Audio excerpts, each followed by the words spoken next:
G'day mates, it's Donny, and behind me you'll see the Landrover Defender that we had in one of the early videos where I did a dual battery system.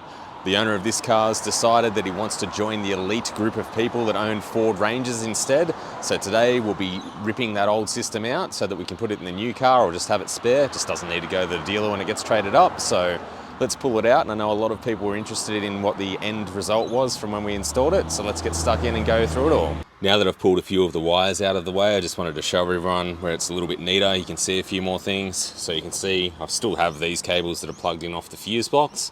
So we've actually just got an Anderson lead, so we could plug in, cigarette lighter sockets, anything like that. Had the Dometic fridge power input as well. That just goes straight off the fuse box, so we didn't need to worry about having Anderson plugs or anything. I ended up just cutting that and just going straight onto there. You can see all the wiring and everything, so it's pretty easy to get access to if you did need to do anything with it, which was the whole idea. You just take this false floor out. Obviously, if you had stuff in your boot, it wouldn't have been as easy to get at, but now you can see with that out of the way, with nothing in the boot, you can actually just jump in and access everything. And the only thing I'm a little bit unsure of, so this, I think I deliberately did that, but the trigger wire is, I think, going up to a Narva blade fuse, which is in the fuse box. So I'll show you everyone that shortly, but that was another thing that ended up changing. So in the original video, we actually tapped into this on this side, and then realized that it was kind of a silly idea because if something happened with this, it was kind of hard to get to.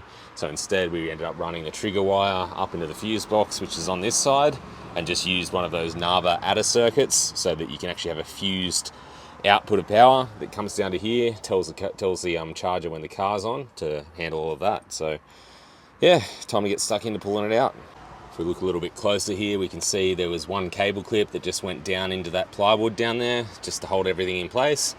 But you can see all I had to do was actually remove that, and now the battery can sit upright, which means we can get access to the terminals, take off these terminal blocks. Again, not the best way of doing this. Really, if you wanted to actually have this done properly, you would actually break it off into a bus bar to be able to do this in a much nicer manner. We did have a Bluetooth sensor on the top just to check the battery voltage and everything as well. So just a really simple way of doing that. But yeah, we'll get stuck into removing it and show you what it looks like when everything's out, I guess, and probably show you that fuse box when we get into there. More of the gears come out now, so I just thought that we'd stop and have a quick chat about a few things. These Narva fuse blocks are really decent. I just like the design of them. So on one side you've just got your positives that come in, on the other side you've got your negative. And then so with the red arc chargers, you've got a MIDI fuse that's in under this box. Your brown wire actually goes up to, I haven't used the same color wire to go to the battery, but your brown wire is for your auxiliary battery. And then your red wire, which I've got the breaker off so that we hopefully don't, spark anything up. But the red wire that actually goes in under to the 48, well, it's not 48 volt system, but it's 48 plus 12 that's under here. That's where we're tapping in to get the power off that. So that's the red wire that comes in. Your black wire is the actual ground or earth or negative. I can't remember exactly what it is for DC. And then down here, you've got the orange and greens connected so that you actually have a lithium profile. So on the front of these units, you can actually see you've got A, B, C, and Li. So what happens is when this is all plugged in and turned on, which I think you can still do it like this, should start flashing, maybe not. No, probably not. I think we've took too much stuff out already. But basically what happens is you will see a charge light that will show the charge profile that's actually been applied to the battery based on the way that you actually do these wires. So your orange and black, if you connect them together, orange and green, connect them together, that's your lithium charging profile. There's other things like you might put your green to your earth to do a different profile, like an AGM. So it just depends on the type of battery that you've actually got for how you want to set that up. Anyway, I'll keep going and moving more and more bits out so we can get everything out of the way. More and more coming out now. What I like to say for the solar input on the red arcs is yellow is for your sun, yellow, sun, match it up. Now in your Anderson plug, you can see a little tab. Maybe you can see a little tab. Push this in. So that's where they kind of sit over. If you try and pull them back, they should be stuck, or you might get a little bit of movement. And what you want to do, push the tab down, and then at the same time try and apply some pressure at the back, and then you should be able to actually get the wire out. So you can see now that one's come straight out. Our actual earth strap was just on one of the other earths that's in there, so that's all out now. Got the whole thing, that's all out of the way, so it's not too much left now. We can see we've actually got, that's the 12 volt that goes down to the car. This is the 12 volt input that goes into the red arc. That, like I said before, we've actually got the brown wire that should be going to the aux battery. That's what this originally was. So we'll get that out. And then we'll just need to actually be careful with pulling the rest of the wiring out. So you can see on here, I can't even really remember why this is here, to be honest. But we've got an earth strap, which I think might go to somewhere, not exactly sure. Another one up the top here. So we'll pull all of that out carefully and just remove the last bits that we need to get the whole system out. Here's one I did forget about. You do need to take these out. So this one, that one, there's a screw at the back here. So these are 6mm hex heads. There's a little automotive push button one here. I think that's a Torx up the front. So we're gonna take this out, take that out, just because the foam that's on this side in this thing actually sits kind of under it. And I can manipulate it and pull it up, but it's gonna kind of bend it and maybe tear some of it, so I'd rather just do it the right way, pull it all out, and then what we should be able to do, pull this up and then see where all our wiring goes, pull it all out and put it where it needs to go. We may have to cut the ends off because I did actually crimp these ends after pulling the cables through, so we'll have a look shortly and see what we need to do there. We've got that cover pulled out now, so the front, as you saw, was just a little push button, so that goes through here. Look at the sand and everything. This car's had a good life. And then towards the front of the car, you do actually have a proper threaded part for the screw to come into. So that's all out. That was actually pretty easy to lift off. And now you can see we've actually got access the whole way along to pull this whole thing up and pull that out of the way. I've lifted the foam tray out now, as you can see. And you can see around the back, and I think we can actually notice on that side there, that's where the earth is for, I'm assuming, the one that goes at the back here. I'm not too sure on the other one that's here, where it goes. Been a while. Follows down into there. I think it may go onto one of the 12 volt rails at the back. When you are doing this, remember that this is likely still, or depending on the way you've done this, but for me, I am pretty sure that that actually goes down onto a 12 volt rail, which means when we pull it out, at the moment it's not sitting on anything that you can spark on, but if it hits the chassis, it's going to cause a spark. We don't really want that. We don't want any electrical issues in the car, given that it's being traded in. Don't want that to affect getting a new car for the guy that owns this.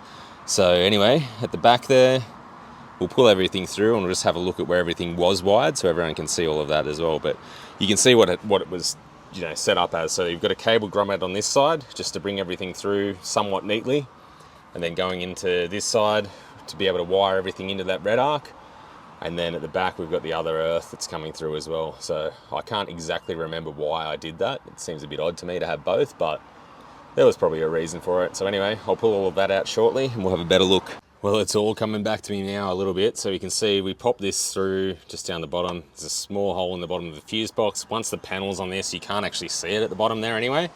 And that was what we used to do the outer circuit that actually goes to the blue wire on the red arc. Now, where the confusion came from is obviously I ran out of wire and I just used some green wire that I had, but that's then tucked in up under here. Now I'm looking at, yeah, here you go. So we had another earth strap. Don't think we actually needed this one. Kind of unsure exactly why I put that there. Maybe it was just to have 2 points to earth to, but you can see, get that one out of the way. We've actually got all of the flexible conduit and everything, one coming up over to here as well, which I'm pretty sure that one is one that we added in as well. And then on the back side of here, this is where, so you can see, pretty sure that's a cover. Just try and take it off carefully. Oh, there we go, as careful as I can.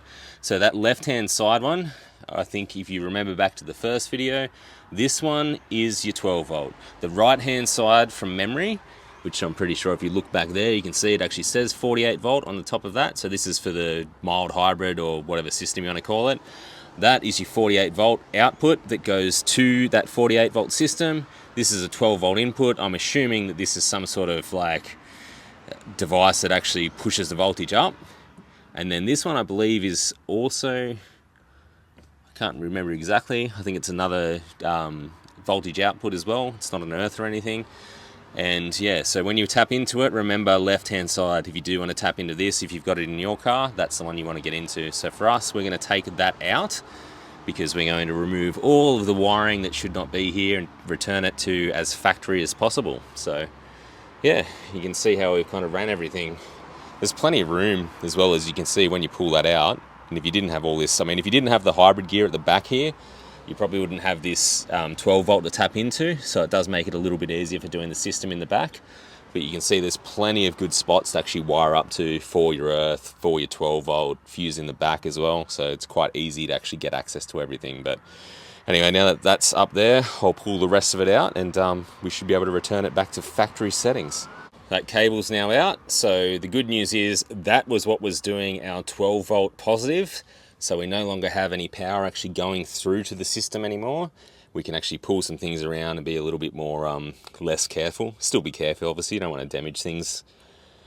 She's pretty rough in terms of sanded stuff through this rig at the back, but anyway, what we're going to do is pull all of that wiring out, take the earth straps off, pull this flex conduit out, pull the system through the back of there as well, and realistically this should be able to lift straight out once we get all the wiring where it needs to go, and you're just about back to factory settings. There's the foam insert out of the car, so now we can just take this whole thing out. I'm pretty sure it's just stuck in there. Yeah, there we go. So you can just pull that out, you're back to normal, and then when we go back into here, pull some of this flex tube conduit out, or split tube conduiting, get that cable off that side, and I think there's a cable tie that's holding it all in down here, and then we can pull it all out, get it all out of the way, put it all back in, back to factory, and then we've got this thing ready to go in the next car if we want. So yeah, that's everything out. Everything's out now. All the split conduit probably needs a quick clean. We'll need to chuck the fuse cover back on, but as you can see, it's all pretty easy to get it all out. All the old gear is just here, so if we do need to use it in a new car, it's available. A lot of this gear now is quite expensive to buy, so a lot of the time, you know, if you can take it out of the car, it's worthwhile. Especially, like, I think this has been in here since 2021, so it's still got a lot of life left in it, or it should have anyway. I'll give it a quick tidy up, and then I'll get that foam insert box back in. But as you can see, it's back to factory settings just about. Needs a quick clean, and then put the foam insert back in. We're about back to normal. Put that cover back on as well, so I'll talk through when we do that. But yeah, everything's out of the car. A bit more tidy now. Throwing that foam insert back in. Need to put this cover back in. So it doesn't really have, oh, it does actually. It's got one clip, the back side here that you can see, and then I think there's one at the front there as well. So basically what we want to try and do is make sure they're both lined up, which it seems like they did pretty easily. And then we'll go and get the little tabs that go in here. So remember, with the back side of these points, you've got that little plastic clip, which will go in that little hole, and then you can actually tighten it down and get it in the right place. There's another one that goes at the front, as we said earlier. You do want to get this lined up, which we can kind of see there with the hole here, so we can put that little button back through.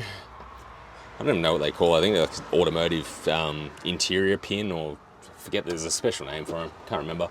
Anyway, and then at the front here we're going to put a Torx T30 was the actual screw that came out of there, so we're going to chuck that back in, one on top, and then we'll put the false floor cover back in as well, and we're pretty much done. We're looking neater and neater by the minute. Anyway, you can see on the edge here you've actually got these little pins, so when we chuck back in that false floor, we've just got to make sure that we're lining up with those so that it actually sits down flat on this end.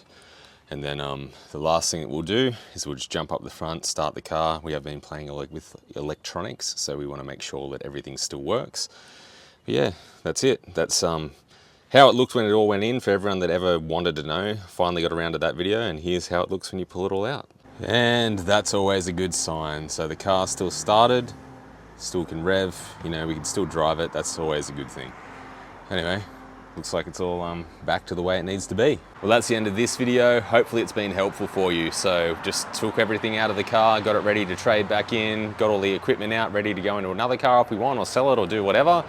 But yeah, it's not too hard to actually get everything out, as you've seen. So if this video has been helpful for you, make sure you hit the like button, make sure you subscribe, hit the notification bell. I think I need to have a bit of a shave. It's getting a bit rough in here. But anyway, I hope you've had a good time. Cheers.